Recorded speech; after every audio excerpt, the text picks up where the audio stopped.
Olá, sejam todos muito bem-vindos ao UCB em Foco, podcast da Universidade Castelo Branco, a sua universidade na Zona Oeste. E hoje, mês de dezembro, como não poderia deixar de ser, nós vamos falar sobre a campanha Dezembro Vermelho, que é a campanha que, na verdade, ela é realizada todo ano para aumentar a conscientização da população a respeito do HIV. Nós falamos de HIV/AIDS. E nesse episódio de hoje, a gente vai discutir, procurar refletir um pouquinho, entender, né? Não só a diferença, mas essas duas palavras que assustam tanto e que preocupam, que a gente precisa entender melhor. Assim, a partir do momento que a gente entende melhor, é possível também atuar na prevenção, no combate e principalmente a questão da discriminação e os estigmas que ainda existem quando as pessoas descobrem esse tratamento, né? Descobrem que são portadores desse vírus e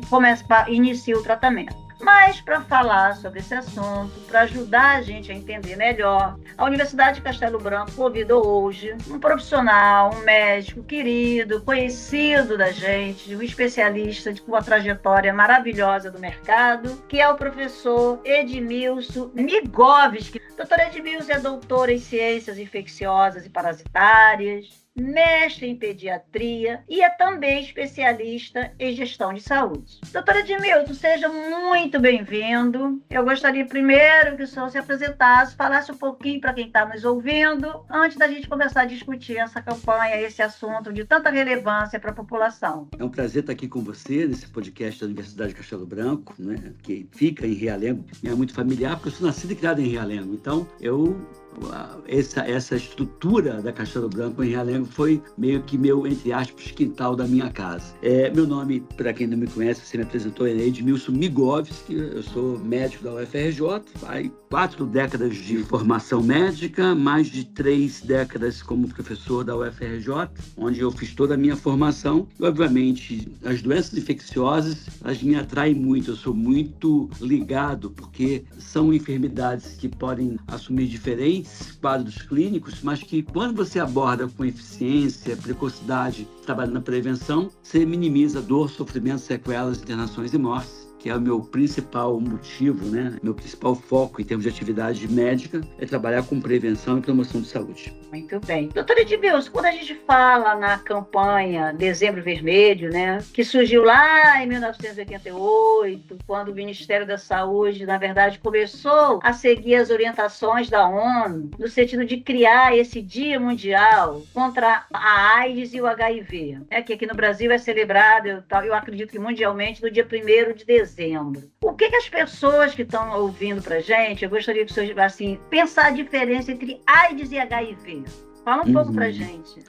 Quando você se infecta, o vírus que infecta você é o vírus HIV, que pode, na dependência de você bobear com tratamento, né, com o uso do antirretroviral, que é uma medicação que visa diminuir a replicação do vírus HIV, portanto, a carga viral desse agente infeccioso, você impede que esse paciente evolua para a síndrome de deficiência adquirida, que seria a AIDS. Então, a AIDS seria a manifestação clínica mais grave da infecção pelo HIV. Mal comparando, é como se eu falasse para você, olha, o vírus é o influenza e que causa a gripe, né? O vírus é o HIV que causa a AIDS. Né? Então, assim, se você tratar de uma forma imediata, precoce, você evita que o paciente evolua para esse quadro de imunodeficiência que guarda, né, maior letalidade, maior morbidade e maior impacto. Então, quando você via, por exemplo, nos anos 80, aqueles artistas que evoluíam com a infecção pelo vírus HIV, que não tinha uma medicação eficaz na época, eles ficavam emagrecidos, desenvolviam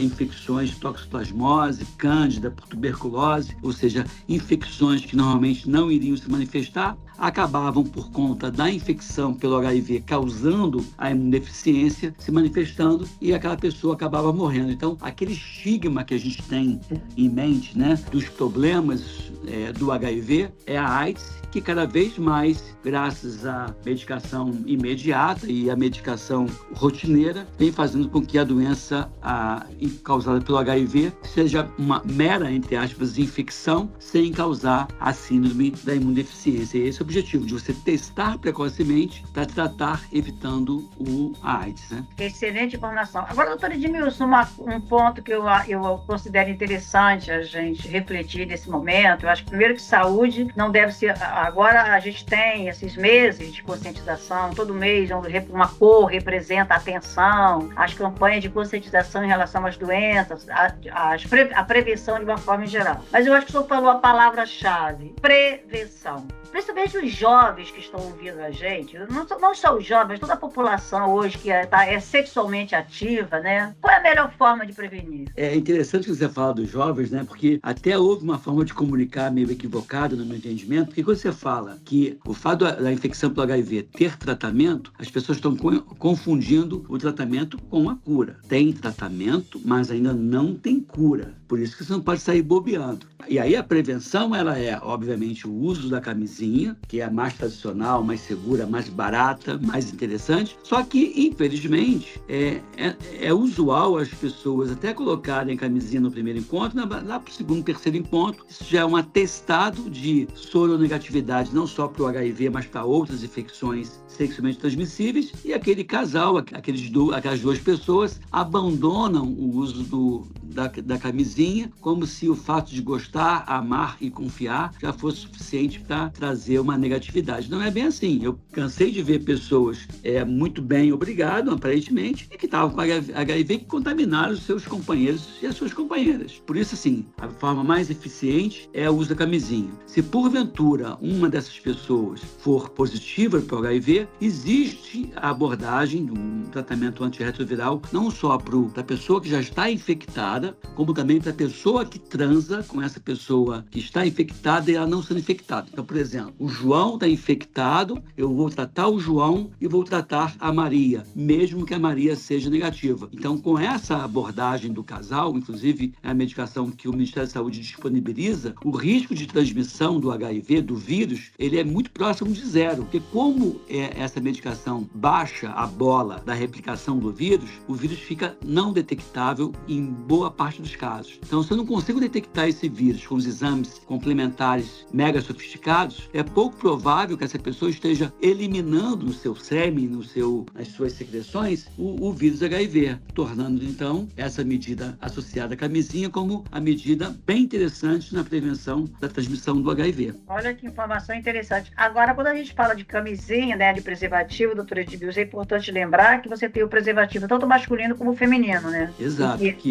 Tanto um quanto o outro, muito negligenciado, cá entre nós, né? Pois é. Esse assunto é um assunto que eu acho que a gente não pode deixar de abordar. Eu acho que eu não sei qual é o seu entendimento, a sua vivência, o senhor que está dentro, está lidando com isso no seu cotidiano, no dia a dia, as experiências que vocês, médicos, vivenciam. Mas, assim, no povo, eu vejo, por exemplo, algumas pessoas falarem, isso aí é bobagem. Especialmente as pessoas mais, assim, 60 mais, por exemplo. E são pessoas que a gente sabe que estão sexualmente ativas. E que vem crescendo o número de infectados nessa idade, né? Por causa da medicação que devolveu o desejo dos homens, melhorou a performance dos homens mais velhos. Então, eles vêm se contaminando com uma frequência absurda, né? Então, a questão é justamente essa. As pessoas negligenciam a prevenção com o uso da camisinha e vêm se infectando. Então, é interessante essa sua colocação. E aí, é claro que quando você está tomando a medicação, mesmo você sendo soronegativo em contato com uma pessoa soropositiva, a camisinha aumenta a segurança, mas quando você tem uma carga viral negativa, digo assim, se você perguntar, é possível a transmissão? Eu digo sim, é possível a transmissão, porque na medicina é como no amor, nem sempre nem nunca, mas é pouco provável que uma pessoa com carga viral não detectável transmita para outra pessoa. E o que eu sugiro é o seguinte, tá namorando alguém, tá se aproximando de alguém, faça o teste vocês dois, e aí se os dois forem negativos, os dois podem até abrir mão, eventualmente, da camisinha, desde que haja um acordo de lealdade e fidelidade. Mas aí esse acordo de lealdade e fidelidade hoje é preciso que seja muito bem pensado, né? Porque... Sim, aí se a pessoa não for legal com outra pessoa e decidir trair, que pelo menos se proteja, para evitar que não só seja algo que vá doer no coração, literalmente falando, como também vai infectar a tua companheira ou o teu companheiro. Então, assim, e é interessante interessante você dar o diagnóstico imediato. E quem é que teria que fazer teste? Em que situações eu desconfiaria de uma pessoa ter sido contaminada? Colocou um piercing em lugar não apropriado, em local não seguro, fez uma tatuagem com um profissional que não tenha essa capacidade ou essa formação, teve uma relação sexual sem camisinha, que tenha tido ou não o orgasmo, não importa. Compartilhou seringa, agulha, lâmina de barbear com outras pessoas, ou alicate de cutícula, que tira a cutícula que não foi devidamente esterilizado. Você vai ver que eu vou dando exemplos aí do dia a dia, do cotidiano das pessoas, e que certamente, em algum momento, a gente teve essa exposição a um desses fatores. Então, não é só uma infecção sexualmente transmissível, é uma infecção também sexualmente transmissível, mas tem outras formas de contaminar, e daí a gente já sai desconfigurando, né? Não é a pessoa, o gay que vai ter, não, todo mundo pode ter. Inclusive, tem um detalhe, houve uma redução dos casos novos de HIV nas pessoas de alto risco, como, por exemplo, entre prostitutas e entre homens que fazem sexo com homens, porque como eles foram rotulados, esses grupos foram rotulados como sendo os de maior risco, e eram realmente de maior risco, eles tiveram uma conscientização maior do uso da camisinha. Então, você vê que numa relação profissional de quem está vendendo o sexo, é quase uma verdade absoluta o uso da camisinha, que se abre mão com frequência quando não é uma relação do tipo profissional. Você está me entendendo? Então, assim, hoje eu acho que esse idoso, essa pessoa mais madura, que sempre transou sem camisinha, ele fica resistente. Inclusive, eu conheci um que eu não sei se ele já sabia que era ou não HIV positivo, uma pessoa uns 10, 15 anos mais velho do que eu, e ele dizia: amigos, porra, eu já tô velho, o HIV dura no máximo 10 anos, eu vou morrer de velho, mas não morro de HIV, que não sei o que, eu não faço nunca com camisinha. Você vai acabar se dando mal um dia. E ele se deu mal um dia. Ele acabou desenvolvendo o HIV, não buscou o diagnóstico, não tratou e desenvolve uma tuberculose grave, toxoplasmose, desenvolveu a AIDS propriamente dita. E morreu de HIV, né? E não morreu de velho como ele pretendia morrer, né? Então, assim, a gente tem que realmente se proteger. Agora, não quer proteger? Acordo de lealdade, fidelidade mútua e o teste prévio para garantir que os dois estão negativos para não só o HIV, mas hepatite B, tem outras enfermidades como sífilis, gonorreia, clamídia, o herpes, né? O herpes de vírus tipo 2, o HPV, ou seja, há uma gama enorme de infecções sexualmente transmissíveis que o uso da camisinha, ele ajuda, né? Muito. O senhor já falou um ponto que eu estava aqui para perguntar para o senhor. Porque a gente fala dos DST, do chamado DST, que todo mundo é muito divulgado das campanhas, são as doenças sexualmente transmissíveis. Mas tem as infecções sexualmente transmissíveis também, que na medicina é conhecido como as ISTs. Quais são as principais, doutora Edmilson, assim, que as pessoas, que a gente identifica, que é possível ser contaminado? Sim, e é legal essa diferença, porque, por exemplo, você primeiro se infecta, depois fica doente. Então, muita gente pode ter o HPV, pode ter o herpes, pode ter sífilis, sem que tenha a doença manifestando naquele momento. Então, porque antigamente você dizia, eu não tenho doença, logo não transmito. Não, peraí. Você pode não ter doença se manifestando naquele momento, mas está transmitindo. Por isso que a gente chama de infecção. Você tem a infecção sexualmente transmissível que não desenvolveu ainda uma doença. Não sei se eu estou sendo claro na minha colocação. E essas infecções, doutora Edmilson, elas podem ser provocadas tanto por vírus quanto por bactérias também, é isso? Gonorreia, bactéria, sífilis, bactéria, a clamídia é um tipo de bactéria. Já o vírus da hepatite B, você tem o vírus do HIV, o vírus do HPV, o vírus do herpes. Então, existe uma gama enorme de infecções, né, tanto por vírus quanto por bactérias, que são transmitidas pela atividade sexual. E é uma atividade sexual, mas eu não tive penetração. Pô, mas nada do Vem Cá Meu Bem, do Somebody Love, né? Você pode ter vários contatos e aí você pode ter a transmissão, né? Digamos que você tenha uma infecção na sua mão, uma lesão sangrando na sua mão, e se você tiver HIV ou hepatite B, você pode, naquela hora do Vem Cá Meu Bem, no toque da genitália feminina ou masculina, contaminar outra pessoa. Então, por isso que é interessante. É claro que eu estou falando, a forma mais fácil é quando você tem o orgasmo dentro da vagina, e principalmente o orgasmo anal, que implica no risco maior. Por isso que, tradicionalmente, os homens dizem, eu só sou o ativo da história, área, então não vou me contaminar. Tá bom, a chance de contaminar com HIV é pequena, mas outras viroses não, né? Ou, por exemplo, o HPV é mais fácil de você pegar numa relação sexual, mesmo você, o varão, sendo o ativo da história, ele pode sair de lá, chegar saudável, sair infectado, e sem perceber e contaminar outras pessoas. Por isso que é interessante você tomar o cuidado, porque nem sempre, e quase sempre, melhor dizendo, a pessoa não vai trazer na testa a infecção aparente. Por isso que chamam de infecção sexualmente transmissível, deixando um pouquinho de lado a tal da doença, porque às vezes a doença a pessoa já vai ver, eu tô com sífilis, você vai ver lá, tem um cancro, uma ferida no pênis, na vagina, e aí você está doente, é mais fácil você detectar. Mas, de novo, na hora do embate físico, você não é infectologista, você não é ginecologista, vai acabar caindo dentro e se infectando, né? Exatamente. Então, mais importante que a gente pensar na doença é na infecção, não é isso? Evitar que é a infecção que que é mais fácil de você ser contaminado. É mais ou menos isso que quem está em casa tem que entender? Quem está ouvindo a gente? Na verdade, tanto a infecção pode transmitir o vírus, como também a doença pode estar, e geralmente está até numa fase mais transmissível. É porque, assim, a tendência da pessoa leiga é dizer, puxa, que pessoa bonitinha, que aparência ótima, que aparência saudável. Pessoas com uma aparência de ausência de enfermidade também podem estar infectadas. Ninguém traz na testa as infecções que tem. Então, como eu não sei quem tem ou quem não tem, eu vou pecar por excesso e vou sempre me proteger. Essa é a pegada, né? A não ser que a gente tenha, de novo, aquele acordo de lealdade, fidelidade, e que a gente fez os exames, mostrando que, à luz do conhecimento atual, todas as infecções sexualmente transmissíveis já foram pesquisadas e descartadas, e eu posso me dar o luxo, né, de ter o prazer sem nenhum tipo de barreira. Mas, de novo, né, isso aí tá falando num relacionamento estável, numa situação que existe, obviamente existe. Agora, tem que ser em comum acordo, né? Doutor, o senhor falou aí dessa questão do grupo de risco. Eu me recordo que nos anos 80, quando o vírus do HIV começou a se espalhar, a se tornar mais conhecido no mundo, era muito louco a questão da discriminação. O senhor lembra que iniciava de falar assim, peste gay, não no Brasil, mas lá fora, e depois acabou que isso aqui foi como realmente a população homoafetiva, os homens, os homossexuais, era o principal grupo afetado.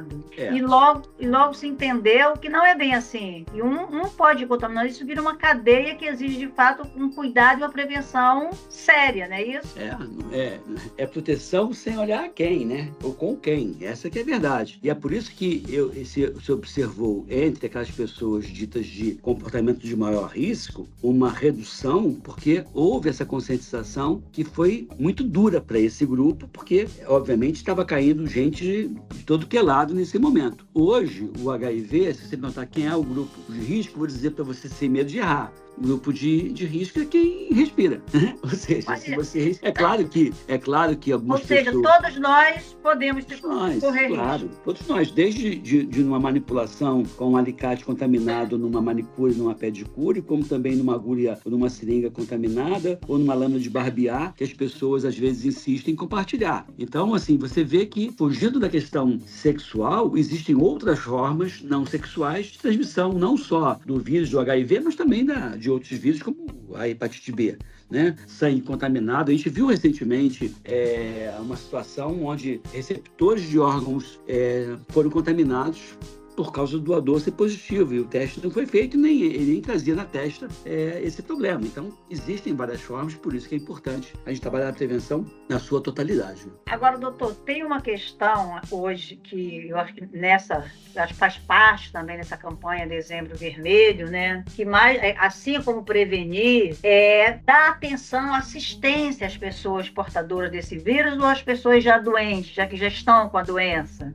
Como é que está hoje essa questão? Assim, a informação a gente sabe que melhorou um pouco, mas ainda está longe de ser o necessário. Por isso nós estamos aqui discutindo esse assunto, né? Que a gente não discute só no mês de dezembro, mas todos os meses, todos os dias do ano. Como é que está a assistência no serviço público, na saúde, no sistema de saúde público? O senhor conhece algum lugar de referência? Melhorou? As pessoas estão tendo acesso a esse tratamento? Não deveria, assim, até onde eu sei, esse medicamento é fornecido pela saúde pública, pelo Ministério da Saúde, é distribuído nas clínicas da família, nos centros de referência de cada estado, de cada município. A medicação é uma medicação segura, medicação eficaz, que hoje tem aí cerca de a estimativa é cerca de 1 milhão de pessoas com HIV no Brasil, e desse universo de quase 1 milhão, tem cerca de 100 mil pessoas fazendo uso da medicação para evitar a infecção, né? Então, são aqueles casais compostos por um HIV positivo e outro não, onde os dois acabam tomando a medicação. Então, a gente tem esse universo, é por isso que é importante dar o diagnóstico, por isso que eu fiz questão de dizer que a transmissão não é só sexual, e dei alguns exemplos mais clássicos, né? Do piercing, a tatuagem sem segurança, o piercing sem segurança, compartilhar agulha, seringa, compartilhar lâminas de barbear, compartilhar alicates de... Eu fiquei apavorada com a questão do alicate de unha aqui, sério mesmo. Por isso que você tem que buscar ou você leva o teu alicate de unha, que é só você usa, e a higienização, portanto, ela é mais fácil. Se você for usar o que a profissional usa, você tem que ter a certeza que ela, pelo menos, tem naquele salão um equipamento chamado autoclave, e que ela tem um procedimento operacional padrão que sabe como fazer a esterilização do material. Vai abrir para você na sua frente o material que fora esterilizado, ou melhor, que fora autoclavado, e com isso você aproxima de zero a chance de você se contaminar. Coisas que eu vejo no salão, não sei como é que está hoje, mas eu cheguei a ver as pessoas usando aqueles bastões para parar o sangramento. Aquilo lá é uma fonte de contaminação. Usa mesmo. Ainda usa, vou te contar. Tirou o bifinho, aí tem um bastão branquinho, que eu não sei o que é, aí elas encostam ali para estancar o sangue. Ainda encosta usa. Em você e encosta em todo mundo, né? Viu, gente? Você que está em casa, que está ouvindo o doutor Edmilson, é momento da gente refletir. São pequenas atitudes, são que muitas vezes a gente acha que não é relevante. E eu entendo que a pessoa às vezes pode ficar sem graça num determinado salão. Então, assim, tá sem graça, não tem cara de pau que deveria ter, porque é bem-estar seu, para saber como é que é a autoclave, não tem competência para saber se a autoclave está ou não funcionando, se estão fazendo a coisa de forma correta. Minha querida, investe, compra o seu alicate. E aí você comprou o seu alicate, é só você que vai usar, aí você vai pegar em casa, vai lavar direitinho com água e sabão, vai deixar num sol quente, e aí é pouco provável. Você que vai usar, quem é que vai contaminar aquilo lá? Pode contaminar com bactéria? Pode. Mas você usando o álcool a 70 naquele alicate, você vai resolver o problema e não vai ficar se expondo aquele palitinho de laranjeira nojento, ceboso do salão, ou aquele bastão... Doutor, o senhor tem uma visão, o senhor tem uma experiência muito grande com salão de beleza, doutor. Até o pauzinho de laranjeira. Pois é, mas é que com uma precisão perfeita. Então, que eu fui da vigilância sanitária, fui coordenador da vigilância sanitária do Estado um tempo, então eu tenho essa visão, esse olhar do fiscal. E outra coisa que me incomoda também, já que ele está falando das infecções que são transmissíveis pelo sexo, mas não só pelo sexo, por exemplo, se você for num cirurgião dentista, ele chega lá, ele coloca a máscara, coloca a luva, aí ele pega, ajeita o óculos com aquela luva que já botou para tratar de você. Só que ele ajeitou o óculos no teu atendimento e ajeitou o óculos no atendimento anterior. E aí contaminou aquela luva. Ele pegou, na hora que vai aproximar aquele foco luminoso para ver, ajustar de acordo com a sua altura, aquele lugar onde ele pega para ajustar o foco, está envelopado com aquele papel PVC, mas que ele não troca a cada atendimento. Ele só troca no final do dia. Então, tem algumas medidas que eu vejo no salão, ou no cirurgião dentista, ou em alguns médicos, por exemplo, que me dão pavor, né? Então, assim, aí eu já chego dizendo que sou infectologista, já faço as minhas observações previamente, tento ser gentil para não ser chato, né? Porque aquele negócio, você aqui fora vai transar... Eu tenho namorada, né? Hoje eu tô sossegado, mas antes de estar com namorada, eu namorava, saía eu usava a camisinha para evitar doença. Se eu tenho esse cuidado no meu lazer, eu tenho que ter esse cuidado quando eu vou me tratar, ou vou fazer algum tipo de procedimento. Porque senão, puxa vida, você abre mão de repente ter mais intimidade para minimizar risco, e isso vale a pena, e aí, por outro lado, corre risco sem nenhum tipo de prazer, né? Não? Então, assim, sejamos coerentes. Eu acho que a gente tem que ter esse olhar de prevenção o tempo todo, não só colocando camisinha quando for transar ou ter relação sexual com alguém que você você não conhece, não sabe a realidade sorológica, como também no salão de beleza ou no cirurgião dentista ou qualquer outro procedimento que vai ter algum tipo de invasão, de penetração na pele ou mucosa, contato com sangue, secreção. Você tem que tomar cuidado, não tem jeito, né? Que episódio maravilhoso. Olha, não poderia ser mais esclarecedor. É muito grandioso essas informações que você está trazendo para as pessoas, porque são pontos que realmente a gente não para refletir. Agora tem outra questão, doutor Edmilson, as pessoas ainda, em pleno 2024, eu percebo que as pessoas ainda têm dificuldade de falar sobre esse assunto, porque eu estou gostando muito de ver a maneira coloquial, a maneira direta que você está falando, a língua das pessoas, para como que as pessoas devem agir, com as palavras certas, que é o nosso cotidiano, é o dia a dia da gente. Mas no consultório, você não acha que as pessoas ainda têm muito tabu, muita relação, dificuldade de falar sobre esse assunto, principalmente em família, por exemplo, os pais com os filhos? Ainda existe isso? Eu acho que tem. Aí acaba que alguém vai assumir essa instrução ou essa orientação, e nem sempre as pessoas que vão assumir esse papel têm a melhor capacitação, a melhor formação. Por exemplo, alguém falou assim, no outro dia eu vi uma mulher, essas sexólogas, né? Eu nem sei qual é a formação dela, mas assim, alguém falou assim, você pode pegar alguma infecção sexualmente transmissível no sexo oral? Aí eu falei, não, claro que não, claro que sim, pega, tem o HPV, o HIV também pode, dependendo da situação, o vírus do herpes, algumas bactérias como sífilis, como gonorreia, a clamídia. Quer dizer, então as pessoas ficam dizendo que aí você faz faz um monte de coisa, mas só na hora que vai ter a penetração é que coloca a camisinha e tá achando que tá isento de risco. Não tá. Então, assim, a gente tem que assumir esse papel, né? Então, hoje, no outro dia, eu fiz um vídeo no meu canal, no YouTube. Eu tenho um canal com quase 500 mil de inscritos sobre saúde. E aí, eu falei, cara, quem é que pauta você? Quem é que te orienta? Em quem você confia? Não basta ter 500 mil de seguidores. Você pode ter 500 mil de seguidores falando bobagem o tempo todo. E aí eu vejo algumas pessoas que se dizem influenciadoras digital, que são ótimos para influenciar o chinelo da moda ou a maquiagem da moda. Cala a boca quando for falar de doença infecciosa, porque não sabe. Então traz alguém que saiba falar para poder trazer a verdade. Senão desorienta, né? É uma desinformação, é algo que vai trazer mais prejuízo do que ajudar na prevenção. Então, assim, acho que os pais precisam estudar, de repente eles têm mais orientação de tentar classificar ou escolher aquele profissional que está dando o parecer de uma forma mais coerente. Quem é essa pessoa? Qual é a formação dessa pessoa? Que às vezes a pessoa diz, eu sou doutor. Sim, o fato de você ser doutor, eu sou doutor porque tenho doutorado, mas o fato de você, eu sou médico, logo sou doutor, não vou nem entrar nesse mérito. Mas tem muita gente que se diz que é doutora em educação física, em biologia ou epidemiologia e que vai orientar determinadas enfermidades, e aí confunde a população, porque a população, ao ler alguém falando de saúde, se dizendo doutor, achar que é médico, e não obrigatoriamente o doutor é médico, né? Ele pode ter doutorado e não ser médico. Eu conheço um jornalista que é doutor em jornalismo, mas ele não tem a competência ou formação para opinar acerca de saúde. Fique bem claro isso para as pessoas que nos ouvem nesse momento. Doutor Edmilson, eu ficaria o dia inteiro conversando com o senhor. Muitíssimo obrigada em nome da universidade pela sua belíssima